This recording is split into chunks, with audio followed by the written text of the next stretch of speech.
What evidence do we have for soul? Well, the first thing to note is the notion of free will. So what is free will? In a nutshell, I would define free will as being the first mover of your will or actions. You're the originator or source of your will. This comes from a worldview known as naturalism, which is essentially the view that the physical world is all there exists, nothing more, nothing less. Well, if I'm a purely physical object, then I don't have free will.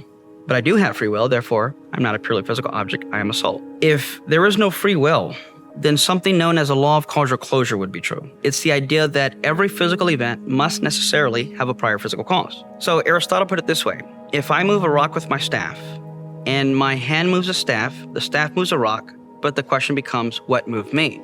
The naturalist says, well, neurons firing in my brain cause my hand, they cause a staff, cause a rock to move.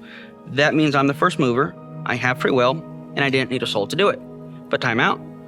Neurons firing are a physical event, which means that needs a prior physical cause. If every physical event requires a prior physical cause, then at some point you're going to have to point to something beyond the person, prior to the person, that caused those neurons to fire. But now notice what happens is you're no longer the first mover.